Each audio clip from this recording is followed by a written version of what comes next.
Buenas, ¿cómo andan? La idea en la reunión de hoy es discutir todas las cuestiones vinculadas con la distribución del ingreso, la pobreza, el crecimiento o el desarrollo económico. Esto nos va a ocupar básicamente 3 reuniones. La idea es en la reunión de hoy plantear, si se quiere, algunos aspectos más de largo plazo, incluso a nivel de dónde está la discusión en materia de distributiva. En la segunda reunión vamos a poner el foco en lo que es los indicadores, digamos, de pobreza y desigualdad, cómo se construyen, qué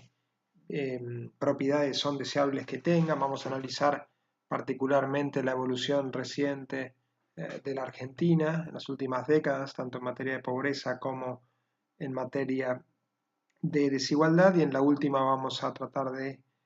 digamos, ya poniendo el foco más en Argentina, va a haber 2 trabajos, uno de largo plazo, que es el de Garchunov-Iliach, siempre en materia distributiva, y uno más de corto plazo, tratando de aislar los factores explicativos del fortísimo deterioro que tuvo la distribución en Argentina principalmente en la década del 90. Específicamente, algunas nociones básicas. Cuando hablamos de desigualdad, siempre vamos a estar hablando de un concepto relativo, es decir, en cuestiones distributivas, eh, lo que vamos a poner el foco es en cuán diversos están los datos, y lo que estamos relevando es el ingreso o los ingresos. Obviamente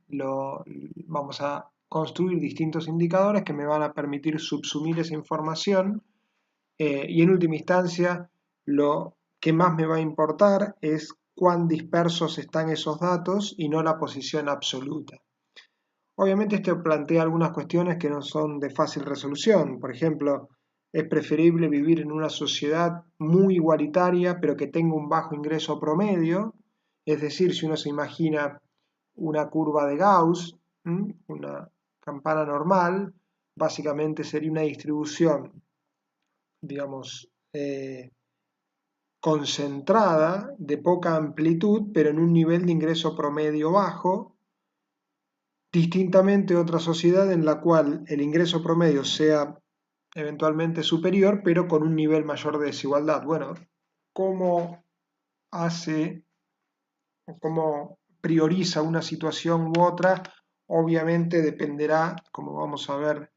más adelante, en lo que hace las teorías de justicia distributiva. Es decir, vamos a estar tratando de alguna forma más cuestiones vinculadas con la filosofía política, pero de identificar ya no igualdad o desigualdad, sino equidad o inequidad. Algo que es importante mencionar cuando ustedes vean, y ahora vamos a ver muchos gráficos de la distribución de los ingresos, van a ver que tiene una forma, digamos, normal. En realidad lo que se está graficando no es la distribución de los ingresos cuando ven la forma normal, sino el logaritmo de los ingresos. ¿Qué quiere decir esto? Que cuando el logaritmo de una variable, en este caso los ingresos, se puede aproximar razonablemente bien por una distribución normal, se dice que en realidad esa variable en cuestión, en este caso los ingresos, tiene distribución log normal. De hecho, si ustedes toman el stata y grafican en la EPH la distribución de los ingresos, en realidad lo que van a encontrar es una cola, digamos, una distribución muy concentrada en los niveles bajos, después que cae de forma muy pronunciada, después con una cola muy larga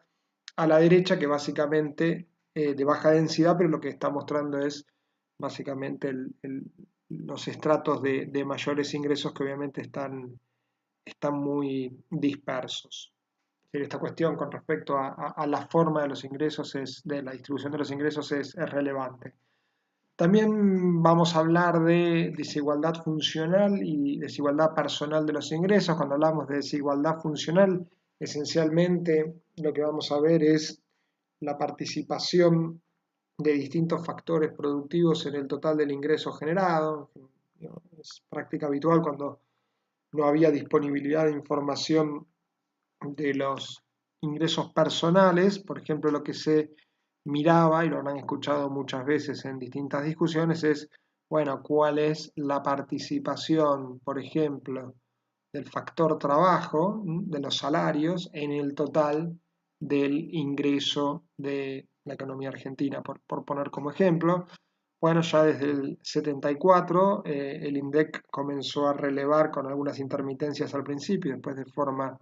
continua, a partir de la encuesta permanente de hogares, la EPH, la distribución de los ingresos, pero a nivel personal o a nivel de los hogares. Otro tema importante que hay que destacar cuando hablamos de estas cuestiones es que aun cuando nos puede, digamos, generar escozor y parecer indignante los niveles de desigualdad que, por ejemplo, tienen algunas economías latinoamericanas, tengan presente que esa desigualdad en los ingresos básicamente, obviamente, hace referencia a los flujos. Si uno contara con una EPH que releve, y los países de la OECD lo hacen,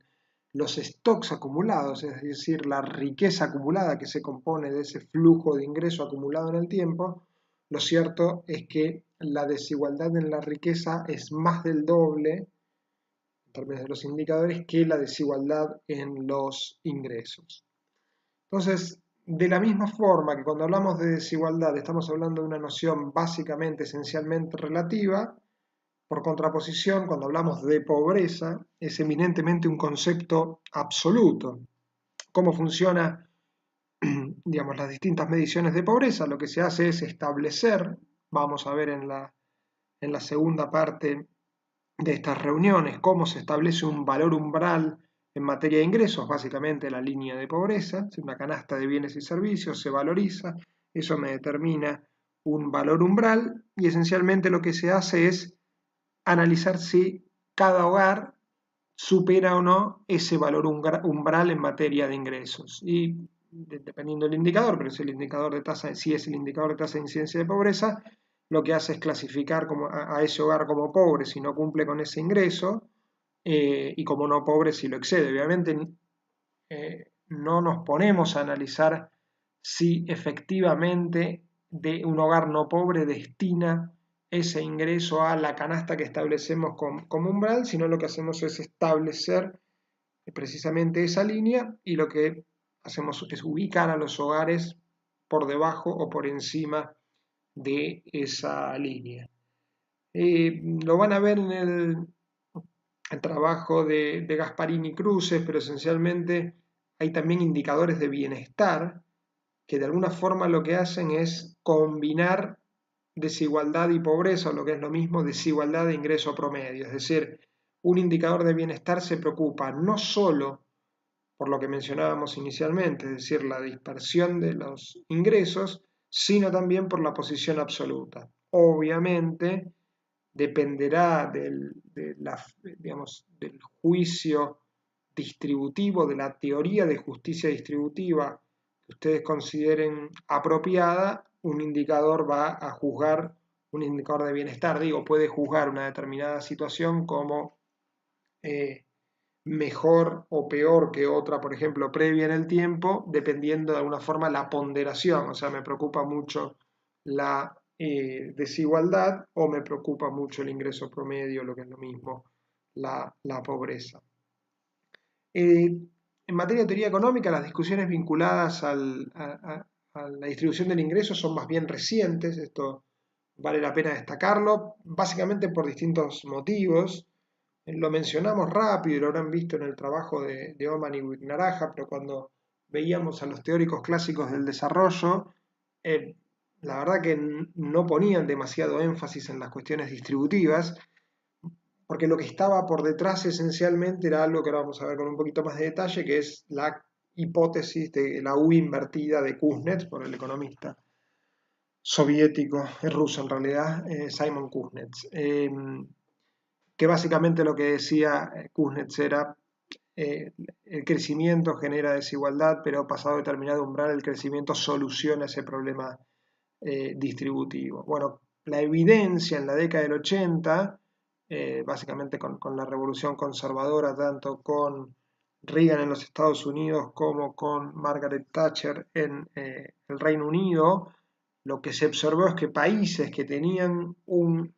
nivel de ingreso muy elevado en la comparación internacional, es decir, que en la hipótesis de Kuznets deberían tener una tendencia declinante en materia distributiva, lo que se observó es que aún teniendo un ingreso muy elevado, estos países mostraron en la década del 80, 1980, un deterioro significativo en materia distributiva, es decir, esta U empezaba a tener forma de W. Otro aspecto que, digamos, merece mencionarse es digamos, los distintos desarrollos tecnológicos, básicamente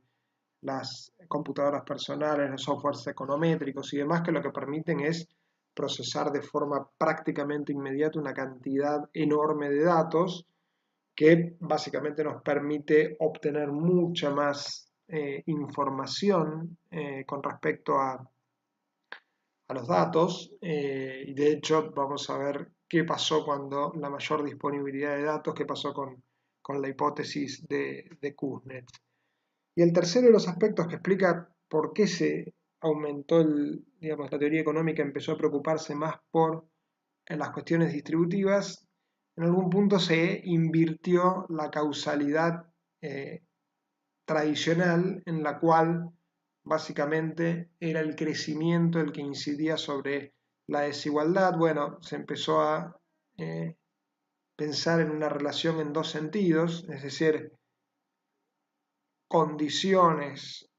digamos, desigualitarias muy marcadas se empezaron a vincular con otros fenómenos, como por ejemplo la cohesión social, el nivel de productividad de la economía, la pobreza,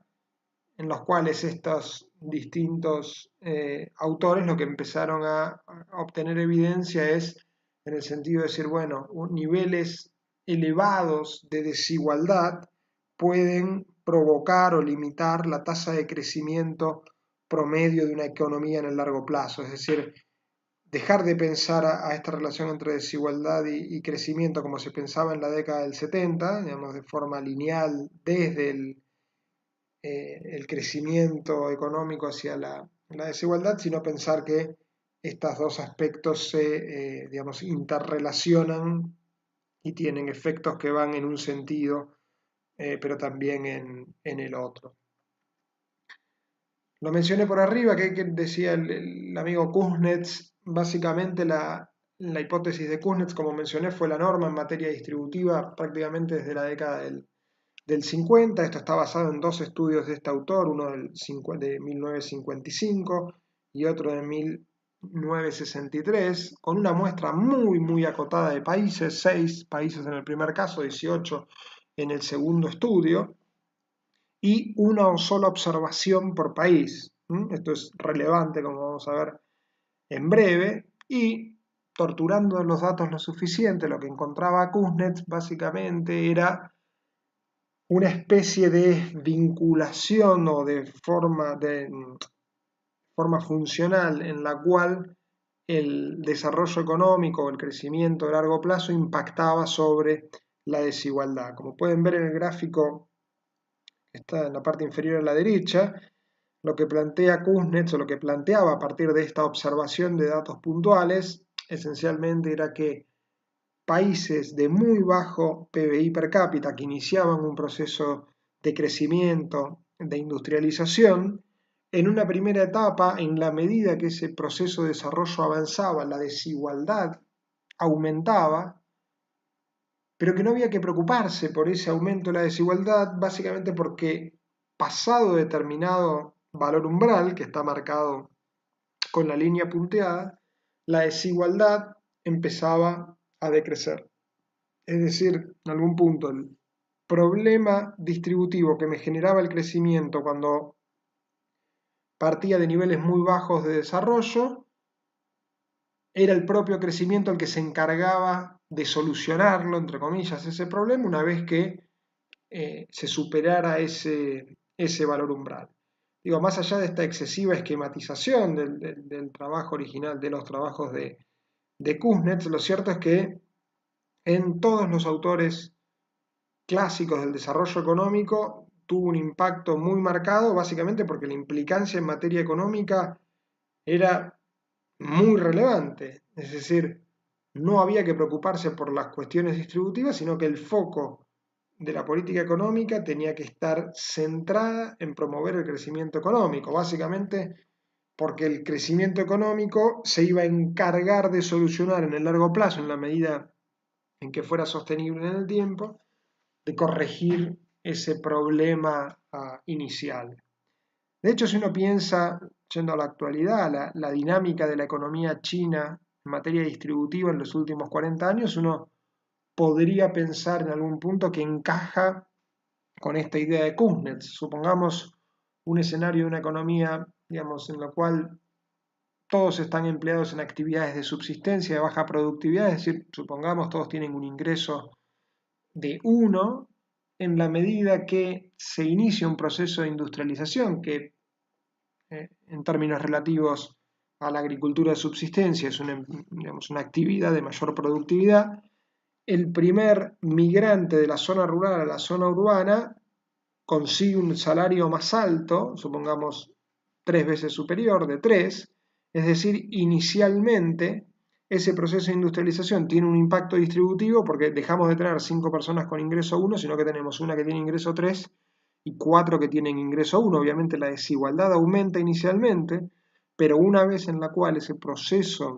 de migración desde las zonas rurales a los centros urbanos y a las actividades de alta productividad se avanza y consolida, básicamente lo que tenemos es que toda la economía progresivamente fue migrando y ese aumento inicial de la desigualdad, en teoría, en algún momento cuando todos están empleados en actividades de alta productividad, es decir, todos tienen ingreso 3, la desigualdad vuelve al nivel inicial. Obviamente esto que puede ser atractivo como, digamos, como teoría, en la medida en la que se empezaron a contar lo que les mencionaba antes, con mayor capacidad, primero con mayor disponibilidad de información, pero también con mayor capacidad para procesar esa mayor información, lo que se obtuvo básicamente fue lo que se llaman análisis de datos de panel, que a diferencia de lo que había hecho Kuznets en la década del 50 y del 60, que era una observación en el tiempo para un grupo de países, cuando uno tiene datos de panel, lo que tiene es muchas observaciones en el tiempo, a lo largo del tiempo, para muchos países. Es decir, no es corte transversal, sino que es grupo de países a lo largo del tiempo. Y lo que se encontró, lo que encontraron dos autores en la década del 80, finales de la década del 80, que son Deininger y Square, lo que encontraron es que una vez que uno testea la hipótesis de Kuznets con datos de panel, asumiendo efectos fijos, que esencialmente los efectos fijos lo que dicen es aislar, o lo que plantean es aislar el impacto asociado a factores no observables que puede tener una economía, pero que se mantienen fijos en el tiempo. Por ejemplo, dotación inicial de los recursos naturales, por decir algo. Entonces, en la medida que yo no pueda incluir una variable que, o por ejemplo, sistema político o régimen democrático, bueno, distintas variables que por ahí algunas no son fácilmente observables, lo que hace el indicador de efectos fijos, lo que permite es aislar el factor explicativo asociado a aspectos estructurales de esa economía y fijarse si una vez que uno aísla por estos componentes, se sostiene la hipótesis de Kuznets. Fíjense que implícitamente Kuznets lo que planteaba era que, supongamos, por poner Alemania en el extremo derecho en materia de baja desigualdad y alto crecimiento y una economía africana de bajo desarrollo, pero de niveles relativamente igualitarios porque la gran mayoría de la población es pobre, implícitamente lo que tiene aparejado Kuznets es asumir que, supongamos, Uganda puede replicar el camino en materia de desarrollo que hizo Alemania a lo largo de los últimos 200, 300 años hasta que su nivel de ingreso per cápita es comparable al alemán. Obviamente las condiciones iniciales de las cuales parte Uganda pueden ser muy distintas y no necesariamente, aun cuando Uganda consolide un proceso de crecimiento a lo largo en el tiempo, pueda seguir el mismo derrotero en materia distributiva que el que siguió Alemania. Con lo cual es atractiva la idea de la U invertida de Kuznets. Lo cierto es que ya desde la década del 80, en la medida de la disponibilidad de datos de panel, lo que se encontró es que no se sostenía empíricamente. Yendo a algún aspecto, si se quiere, más de datos, si uno mira la evolución de la desigualdad en los últimos 40 años a nivel global, lo primero que tiene que hacer es fijarse hacia el interior de los países y la verdad el efecto que uno encuentra es que la desigualdad, cuando uno lo mira hacia el interior de las fronteras, aumentó. Con lo cual uno podría estar tentado a decir, bueno, si la desigualdad a nivel interno aumentó, es de esperar que la desigualdad a nivel global también haya aumentado. Bueno, sin embargo, esto no es así y esta aparente paradoja básicamente tiene que ver con el hecho de que en los últimos 30, 40 años, un grupo de países muy pobres y muy poblados, básicamente China e India, que tuvieron un crecimiento muy acelerado, básicamente lo que, si uno los piensa no hacia el interior de su economía, la desigualdad aumentó, pero a nivel global, olvídense de las fronteras, lo que tenemos es mucha gente que estaba en los deciles más bajos en materia de ingreso a nivel mundial que mejoró su posición relativa, es decir, mejoró su ingreso promedio, con lo cual, si aun cuando efecto intrapaís es negativo en materia distributiva, también hay que considerar el efecto entre los países, es decir, los aspectos eh, en materia de dónde están ubicada esa población en materia de ingresos y puede darse, como sucedió en los últimos 40 años, esta paradoja en la cual la desigualdad hacia el interior de los países aumentó y sin embargo a nivel global la desigualdad podemos decir que disminuyó, es decir, si uno tomara una EPH para la población mundial y se olvidara de las fronteras. Algunos gráficos rápidos para contextualizar dos países emblemáticos en los últimos 50 años. Fíjense lo que sucedió en China. Primero tenemos una distribución, esto es lo que le decía antes, fíjense en la línea continua roja, se puede aproximar de forma normal, en realidad lo que están viendo es el logaritmo de los ingresos y no los ingresos. Fíjense cómo en la década del 70 la economía china es una economía muy concentrada, es decir, una distribución eh, concentrada, digamos, angosta y elevada. Fíjense a lo largo del tiempo cómo se va, moviendo hacia la derecha, sigue siendo bastante concentrada, pero empieza a hacerse, a ensancharse en la parte inferior. Década del 90, década ya los 2000, y ahora lo que vamos a ver es todas estas curvas superpuestas. Fíjense básicamente cómo la curva se movió claramente a la derecha, es decir, aumentó el ingreso promedio de la economía y la economía se hizo más desigual. Fíjense, de la curva roja inicial a la curva lila final, tenemos al final, en el 2006, una curva mucho más achatada y mucho más ensanchada que la inicial. Es decir, si uno mira la desigualdad hacia el interior de China, lo que tenemos es que aumentó marcadamente en los últimos 50 años o 40 años, pero que simultáneamente hubo un aumento muy significativo del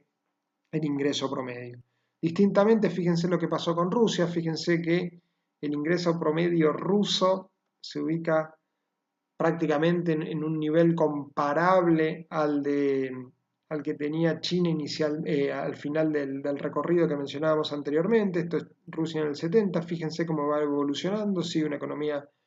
digamos, en términos relativos a la China de mayor ingreso promedio y de baja desigualdad. Fíjense con la caída del muro y cómo quedan todas esas curvas superpuestas. Es decir, a diferencia de lo que sucedió con China, en Rusia tenemos un empeoramiento en materia distributiva. Esto sí también pasó en China, en Rusia de forma mucho más acelerada. Fíjense cómo son mucho más bajas las distribuciones, pero prácticamente no se modificó el ingreso per cápita. Es decir, acá tenemos un contraste muy marcado entre una economía que empeoró en materia distributiva, pero que mejoró en términos de ingreso promedio, o lo que es lo mismo, que sacó a mucha gente de la pobreza, con otra economía que solamente empeoró en materia distributiva, pero que no mejoró en materia de ingreso promedio. Para ilustrar algunos argumentos, fíjense lo que pasó en los últimos 100 años en los Estados Unidos.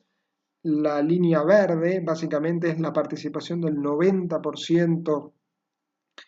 digamos, de menores ingresos de la población, por decirlo de alguna forma. Fíjense que después de la Gran Depresión y ya con el estado de bienestar terminada la Segunda Guerra Mundial, se estaciona prácticamente en torno al 70%, es decir, el 90% de la población de menores ingresos acumula casi el 70% digamos, del ingreso total de la economía norteamericana. Y fíjense cómo desde mediados de la década del 80, eso que está en 67, 68, empieza a declinar de forma más o menos consistente hasta llegar a un nivel de 53, ya entrados en post-crisis financiera 2009-2010. Obviamente la línea marrón es el complemento, con lo cual no tiene demasiado sentido, pero lo que sí tiene sentido es mirar la línea roja que está más abajo, que es la del cuánto acumula del total del ingreso el 1% más rico de la población. Y fíjense que el 1% pasó de 7,7 del total del ingreso de acumular, ¿no? El 1% al 18%, es decir, prácticamente duplicó por 2,6 su participación en el total. Y si uno lo mira en términos de puntos porcentuales en el ingreso, fíjense que en los últimos 45 años, el 1% más rico de la población en los Estados Unidos se apropió de 2/3, es decir, 10 puntos porcentuales, del total de la participación que perdió el 90%, digamos, de menores ingresos, que perdió 15 puntos porcentuales. Obviamente esto lo que implica es, digamos, un impacto distributivo muy marcado, básicamente porque tenemos mucha gente perdiendo posiciones relativas y un grupo muy acotado, básicamente el 1% de la población, y esto es aún más pronunciado si uno toma el 0,01% de la población de mayores ingresos, fíjense que multiplicó su participación por 6 en el total del ingreso norteamericano, pasando de 0,5 a 3. Una contracara, si uno mira el ingreso promedio en los Estados Unidos, fíjense qué pasó con el 1%. Si uno compara el último valor con respecto al promedio de los 70, creció prácticamente 180%, y fíjense, o sea, en términos reales, ¿no? Y fíjense lo que pasó con el 90% de menores ingresos, cayó contra 6% contra el promedio de los 70, es decir, tenemos un grupo que no solo pierde participación, ese 90% no solo pierde participación porque el resto crece mucho más, sino que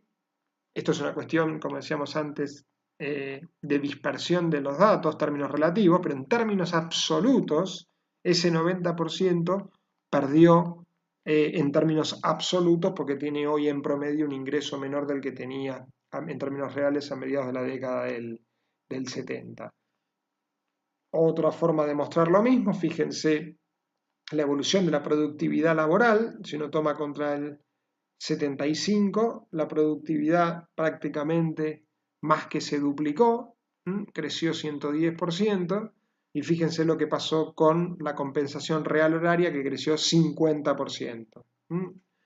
De hecho, si uno lo compara en los últimos años, ya contra el 2000, es aún más pronunciada esta brecha en términos de productividad laboral que no se traduce en un aumento proporcional de la compensación real por hora. Por último, en cuanto a los gráficos, este es el elefante la curva del elefante de un economista serbio que se llama Branko Milanovic, que el año pasado estuvo por Argentina, que básicamente lo que muestra es para el periodo 1988-2011 divide a la población mundial en veintiles, y lo que se fija es cómo fue el crecimiento de los ingresos de cada uno de esos veintiles en los últimos, digamos, más 20 y pico de años, entre el 88 y el 2011. Y fíjense lo que encuentra en esta curva, es un grupo de bajo ingreso que crece a un ritmo más o menos razonable, que son las curvas celestes, una incipiente clase media del mundo en desarrollo, que son las barras amarillas, que básicamente es en buena medida lo que terminó, digamos, sucediendo en China e India. Y fíjense lo que pasa con la clase media en desarrollo, que son las barras cobre, que en términos de crecimiento, como decae sostenidamente en esos veintiles de mayores ingresos hasta que uno llega al veintil de mayor ingreso, y fíjense cómo fue semejante crecimiento para el 20%, que como vimos antes está concentrado en una participación más pequeña si uno toma la economía de los Estados Unidos. Obviamente, este impacto sobre la clase media de los países desarrollados en materia distributiva, producto básicamente de la globalización, como ustedes saben, tuvo su correlato en términos de las propuestas políticas, si se quiere, imperantes en los últimos años, básicamente más proclives a cerrar la economía, como en el caso de Trump, hacer América grande de vuelta, es decir, esta idea de devolverle ingresos a esa clase media, si se quiere, con bajo nivel de calificación industrial de los Estados Unidos, que se vio muy impactada en los últimos años producto de la globalización y de las cadenas internacionales de valor, básicamente por el traslado del trabajo desde las economías desarrolladas de niveles, digamos, de operarios de altos salarios a economías en desarrollo, obviamente con menores salarios. Aquí tienen algunos datos para ilustrar los que les decía inicialmente, por poner un ejemplo. El 10% más rico de la población, de acuerdo a datos de la OECD, tomando el promedio de los 27 países de la OECD, se lleva el 24% del ingreso, pero cuando lo medimos en términos de riqueza, la participación de ese 10% en términos de riqueza es mucho más elevada. El 10% más rico en términos de riqueza se lleva el 52% de la riqueza acumulada. Es decir, esa desigualdad que es, digamos, significativa en materia de los ingresos es aún mucho más pronunciada, como mencionaba antes, en materia de la riqueza acumulada. Algunas cuestiones ya para entrar en el trabajo de Sen. Lo dije por arriba, pese a que se usan como sinónimos, igualdad y equidad son conceptos claramente distintos, mientras que la igualdad es un concepto descriptivo, es decir, elijo un indicador de desigualdad y puedo juzgar si una sociedad es más o menos igualitaria que otra. Cuando hablo de equidad, básicamente es un concepto normativo, es decir, implícitamente tiene un valor, un juicio de valor subjetivo asociado a ese postulado. Es decir, cuando uno habla de equidad, de lo que tiene que estar pensando es de justicia, y no siempre, y puede haber distintos casos en los cuales una situación perfectamente igualitaria no necesariamente es equitativa. Es decir, si bien se usan como sinónimos y cuando miremos la distribución se me puede escapar, lo cierto es que hay que tener muy clara esta decisión entre un concepto descriptivo como es la igualdad y un concepto normativo como es la equidad. Amartya Sen esencialmente lo que dice es todas las nociones de justicia distributiva buscan la igualdad de algo, la diferencia está en la variable que consideran, digamos, relevante igualar. Cuando lean el trabajo de Sen van a ver que el capítulo empieza con una paradoja de una persona que quiere dar un trabajo y van tres postulantes y lo que dice es,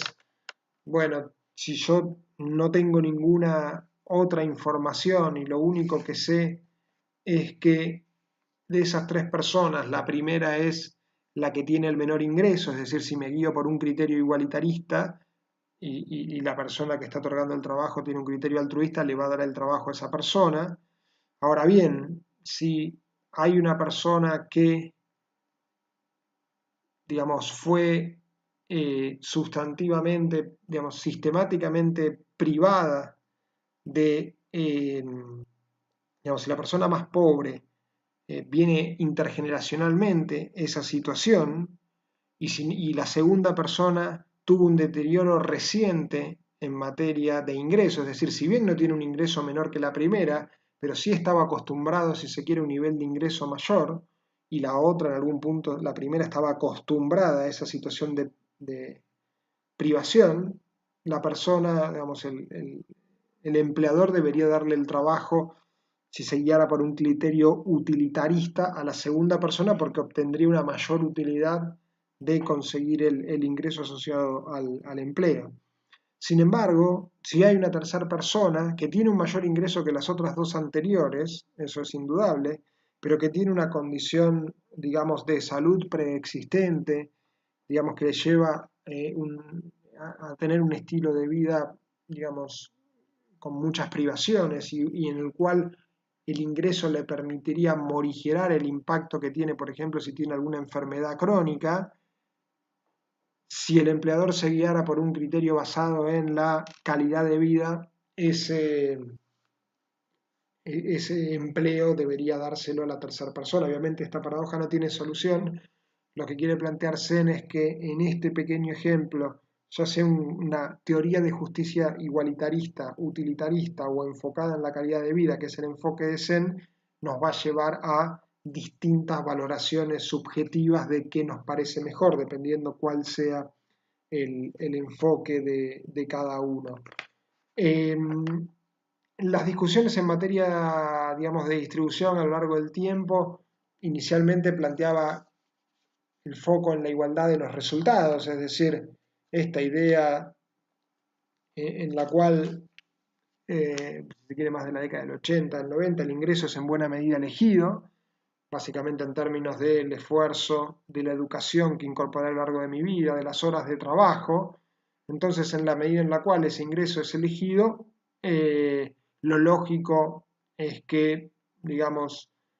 puede haber situaciones en las cuales, por ejemplo, una persona que tenga mayor habilidad, mayor talento, a mí no me moleste esa,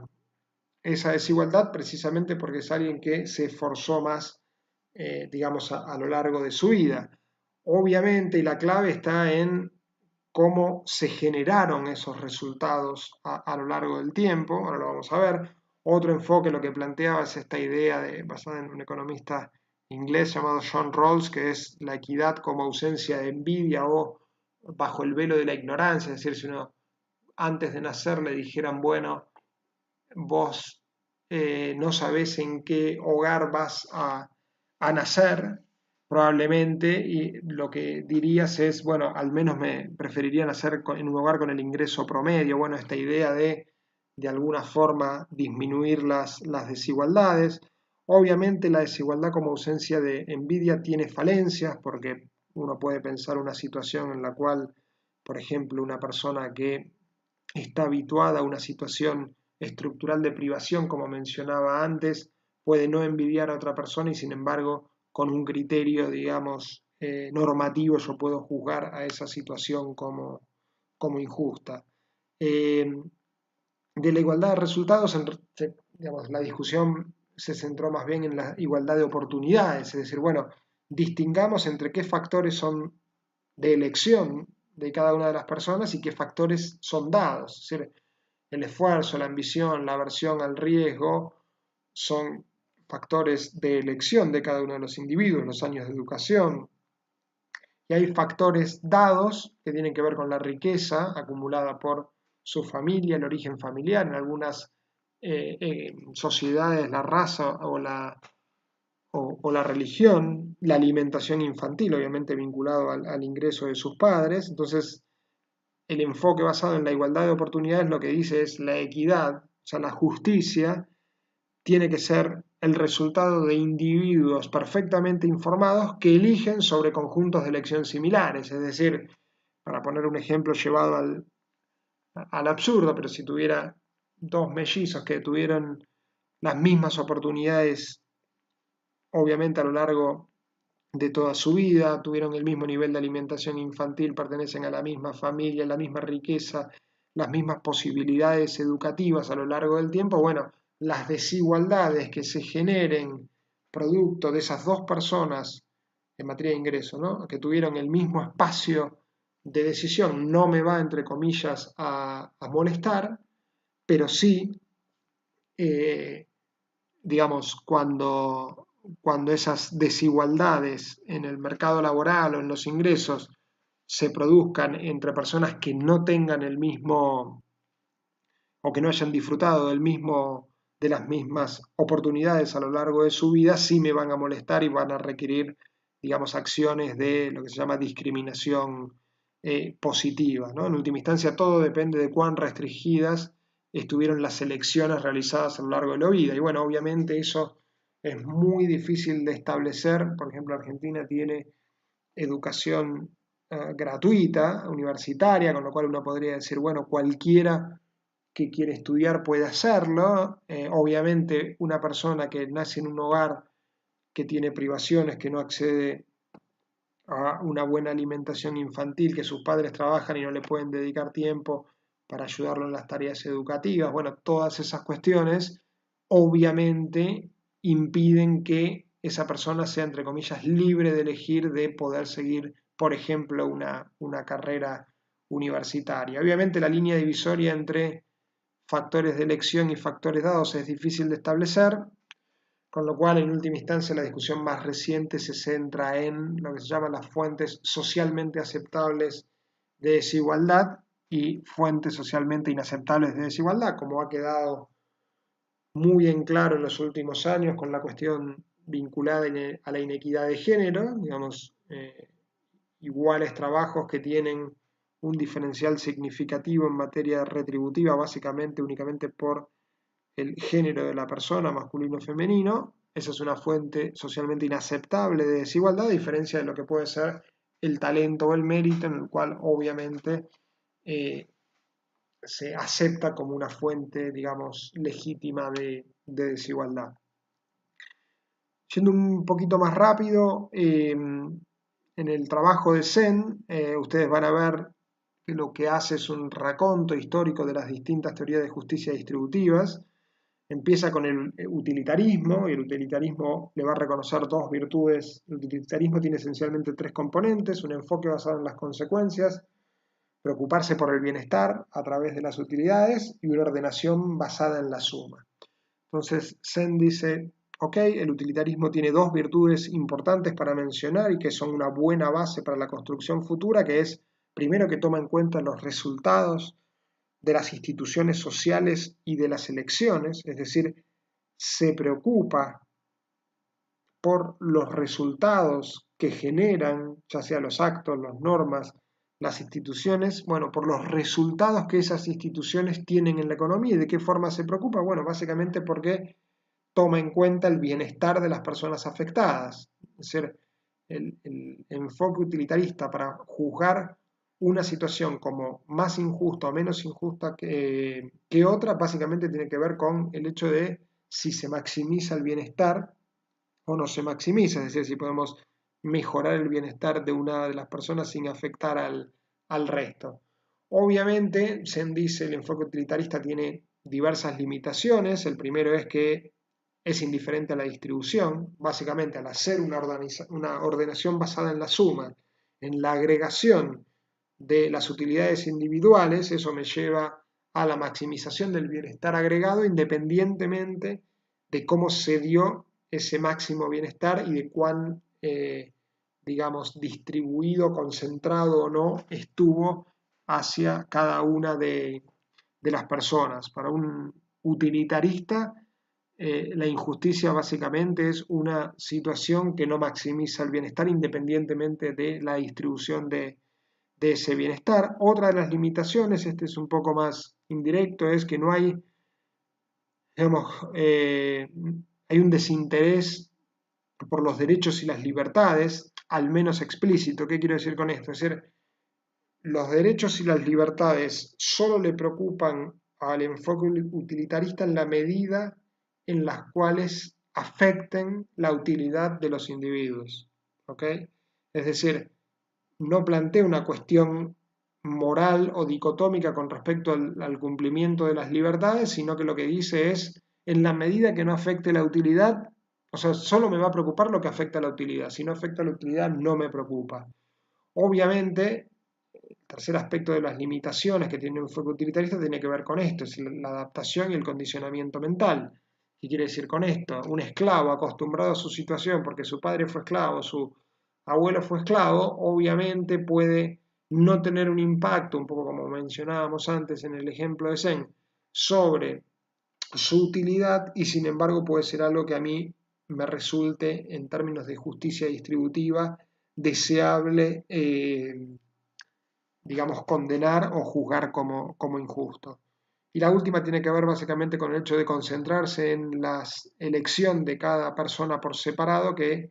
al basarse en la utilidad, digamos, y entendiendo la utilidad como una elección en términos relativos, no permite realizar comparaciones interpersonales. Las teorías de justicia distributiva, después del enfoque libertario, digamos, perdón, del enfoque utilitarista, vino la teoría libertaria como principal exponente Robert Nozick, que lo que dice el enfoque libertario, como escucharán últimamente de forma bastante asidua en distintos medios de comunicación en la Argentina, la cuestión no es la importancia comparativa de los derechos, por ejemplo en términos a los ingresos, sino su prioridad absoluta. Es decir, no me importa, o sea, independientemente de los resultados que genere un determinado arreglo institucional, a mí lo único que me preocupa es que no se vulneren los derechos. Y esos derechos entendidos en un sentido amplio, obviamente si uno asume que cobrar impuestos afecta los derechos de propiedad, este argumento llevado al extremo debería, digamos, no encontrar justificativo para el cobro de impuestos básicamente en la medida en la cual afecte los derechos individuales, los derechos a la propiedad. Llevado al extremo, al enfoque libertario, en la medida que, por ejemplo, se produzcan hambrunas en las cuales no se violen, digamos, las libertades individuales, no es una situación que tengan que juzgar como inequitativa. O sea, en la visión libertaria lo que debe prevalecer es el respeto irrestricto a todos los derechos en un sentido amplio, incluyendo los derechos económicos derivados del salario que cada una de las personas genera, independientemente del resultado que esa situación traiga aparejada.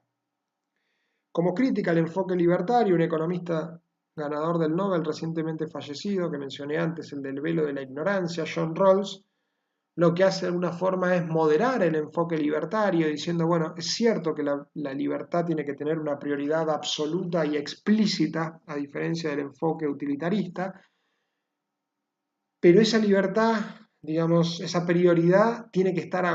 digamos, acotada a un universo mucho más restringido que básicamente son las libertades personales, los derechos políticos y humanos, y no en un sentido amplio.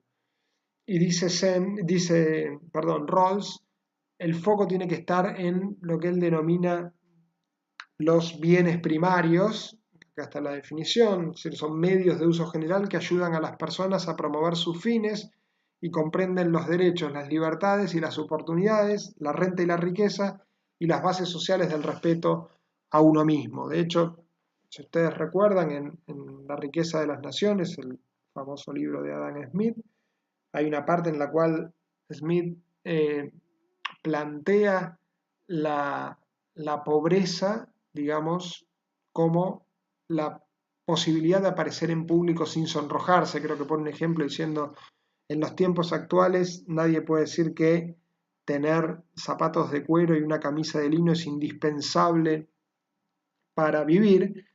pero en términos de la inclusión social, es decir, hoy por hoy es percibido que una persona que no cuenta con estos bienes básicos,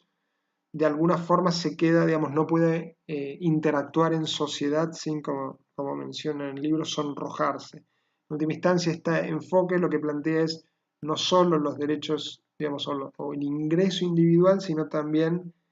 pensando en términos relativos, una noción de pobreza, si se quiere, más amplia que mirar únicamente el ingreso absoluto, sino en términos relativos. Por último, Sen lo que dice, de una forma criticando a los distintos autores, él lo que va a decir es el espacio correcto es el de las capacidades y el de la calidad de vida. En la crítica que le hace a Rawls, él dice, bueno, la verdad que los bienes primarios son esencialmente distintos tipos de recursos generales, es decir, las mismas críticas que uno le puede hacer al utilitarismo también aplicaría para el enfoque de los bienes primarios de Rawls, con lo cual la propuesta de Sen va a decir,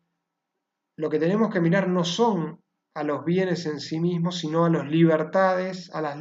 que generan esos bienes. Es decir, el foco no tiene que estar puesto ni en las utilidades ni en los bienes primarios, sino en lo que él llama las capacidades, es decir, las libertades para elegir la vida que tenemos razones valorar.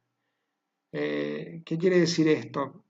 Sen va a decir, bueno, las capacidades es una combinación de funciones que él llama logros, el vector de logros reales, ¿no? Si me alimenté, si fui al colegio, si tuve acceso a la salud, si pude comprarme ropa, esas son las funciones o funcionales, como es la traducción. Y Sen lo que dice es, no hay que mirar los funcionales obtenidos, sino las libertades para llegar a esos, o sea, pude haber adquirido otros funcionales o no. El ejemplo obvio que él plantea es, bueno, si una persona no comió en el último día, no es lo mismo si eso fue una decisión porque por un motivo religioso decidió ayunar que si no contaba con un ingreso para, digamos, comprar alimentos. Es decir, esta idea en la cual potencialmente esa persona hubiera podido alimentarse, lo que pasa es que pudo elegir no hacerlo. Obviamente esto que nos parece un poco esotérico, es lo que dice es independientemente que hoy no lo podamos medir, es relevante pensar idealmente, medir en términos de los institutos de estadísticas, es interesante, digamos, tener el desafío de cómo debería medirse digamos, de forma ideal. Bueno, lo que dice es, en última instancia, lo que tenemos que considerar son las características personales que determinan la conversión de bienes primarios en capacidades. Una persona, por ejemplo, que tiene una enfermedad crónica y tiene los mismos bienes primarios que otra persona, obviamente esa conversión de esos bienes primarios en términos de capacidades va a ser distinta en un caso que en el otro. Por eso Sen dice tenemos que considerar ese aspecto, digamos, idealmente en el enfoque de las capacidades y de la calidad de vida. En el capítulo estamos un poquito extendidos con el tiempo, vamos un poquito más rápido con esto. En el capítulo de Rey, digamos, esencialmente lo que plantea es esta idea de decir, bueno, cambió la relación histórica que había en materia de crecimiento y distribución del ingreso, y hay distintos canales por los cuales una mejor o peor distribución del ingreso afecta al crecimiento económico. El primero de esos canales es la tasa de ahorro. Digo, en toda la década del 60, 50, la hipótesis de Kuznets y demás, lo que estaba detrás era esta idea de solo ahorran los segmentos de altos ingresos, con lo cual en la visión del modelo Harrod-Domar y el clima imperante de la época, si yo tengo una política redistributiva que reasigne ingresos de los estratos más altos al resto de los estratos socioeconómicos, eso obviamente iba a tener un impacto sobre la tasa de ahorro de esa economía y por ende sobre la tasa de inversión. Bueno, Ray lo que dice es, ojo, porque en los países de ingresos medios, la tasa marginal de ahorro no es creciente a lo largo de ingresos, sino que obviamente una persona de bajo ingreso no tiene capacidad de ahorro y probablemente tenga que desahorrar, pero los estratos medios, la tasa marginal es, digamos, significativamente más alta, tanto en los estratos bajos que en los estratos altos, básicamente por el consumo dispensioso. Entonces dice Rey, ojo porque en países de segmento medio una política redistributiva puede tener un impacto positivo sobre la tasa de ahorro de esa economía. El segundo de los argumentos, que es el denominado el votante mediano o la demanda política redistribución, hay dos papers, Alesina es un economista italiano que falleció anteayer, y Dani Rodrik o Persson y Tabellini, esencialmente lo que dice este canal es, mira, una elevada desigualdad estructural o un deterioro muy acelerado genera demandas de políticas redistributivas muy agresivas. Es decir, en el juego democrático terminan prevaleciendo en la medida en la cual el votante mediano en términos de ingreso, ustedes saben, la mediana de una distribución es aquel lugar en el cual deja la mitad de las observaciones de un lado que del otro, es decir, el votante mediano en términos de ingreso empieza a disociarse del votante promedio, en la medida que el votante promedio, como si tuviéramos una cola muy extensa a la derecha, se corre por esos, digamos, outliers a la derecha, el votante mediano de menor ingreso que el votante promedio tiene mayor peso político y termina, digamos, planteando políticas más agresivas de redistribución. Eso idealmente debe grabar los stocks, lo que pasa es que como es mucho más difícil, por ejemplo, grabar, no sé, la tenencia de la tierra, porque siempre se puede particionar en distintas unidades y es más difícil de contar con información, lo que termina siendo, digamos, las políticas públicas es grabar los flujos en lugar de los stocks, y en la medida que esa alícuota desincentive a la inversión, eso genera un impacto de largo plazo sobre la tasa de crecimiento de la economía. De hecho, distintos trabajos empíricos de estos autores lo que encuentran es que una vez que controlan por distintas